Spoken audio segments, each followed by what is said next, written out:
Tablet অস্টোরেপ D হলো একটি calcium ও vitamin D যুক্ত ট্যাবলেট।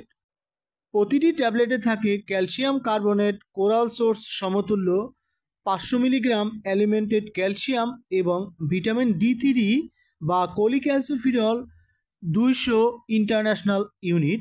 এটি মূলত হাড়ের স্বাস্থ্য বজায় রাখা এবং শরীরে ক্যালসিয়ামের ঘাটতি পূরণে ব্যবহৃত হয়। এটি দেওয়া হয় অস্টিওপোরোসিস বা হাড়ক্ষয় রোগে, হাইপোক্যালসিয়াম, গর্ভাবস্থা ও স্তন্যদানকালে ক্যালসিয়ামের বাড়তি প্রয়োজন হলে এবং ভিটামিন ডি3 ঘাটতি থাকলে। ডোজ সাধারণত প্রাপ্তবয়স্কদের জন্য দিনে 1টি ট্যাবলেট একবার অথবা দিনে 2বার খেতে হয়, তবে এটি অবশ্যই চিকিৎসকের পরামর্শ অনুযায়ী খাওয়াবেন। খাবার নিয়ম হলো খাবারের পরে পর্যাপ্ত পরিমাণে পানি দিয়ে গিলে খাওয়া হয়। খাবারের সাথে ক্যালসিয়ামের শোষণ ভালো হয়, তাই খাবার পরে এটি খেতে হয়। ক্যালসিয়াম হাড় ও দাঁতের গঠনে অপরিহার্য, আর ভিটামিন ডি3 অন্ত্র থেকে ক্যালসিয়াম শোষণ বাড়িয়ে শরীরে ক্যালসিয়ামের ভারসাম্য বজায় রাখে, ফলে একসাথে দিলে কার্যকারিতা বৃদ্ধি পায়।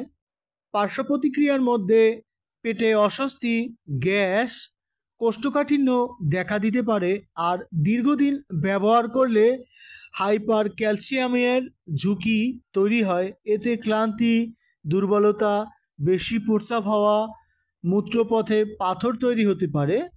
যারা কিডনি রোগী, যাদের রক্তে ক্যালসিয়াম বেশি, অথবা যারা কিছু নির্দিষ্ট ঔষধ যেমন থায়াজাইড ডায়োরেটিক্স, টেট্রাসাইক্লিন জাতীয় অ্যান্টিবায়োটিক বা কার্ডিয়াক গ্লাইকোসাইড খাচ্ছেন, তাদের ক্ষেত্রে সতর্ক থাকতে হবে। টেট্রাসাইক্লিন জাতীয় ঔষধের সাথে ক্যালসিয়াম একসাথে খেলে শোষণ কমে যায়, তাই অন্তত 2 ঘন্টা আগে অথবা 4 থেকে 6 ঘন্টা পরে ক্যালসিয়াম খেতে হবে। গর্ভাবস্থা, স্তন্যদানকালে চিকিৎসকের পরামর্শ ছাড়া খাবেন না। সংরক্ষণ করতে হবে ঠান্ডা ও শুকনো স্থানে এবং শিশুদের নাগালের বাইরে।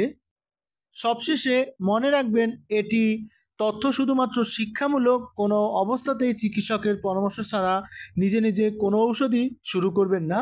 সুস্থ থাকবেন, ভালো থাকবেন, সেই প্রত্যাশায় আজকের মতো এখানেই।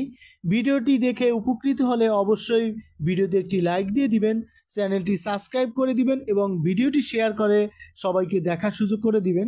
ধন্যবাদ।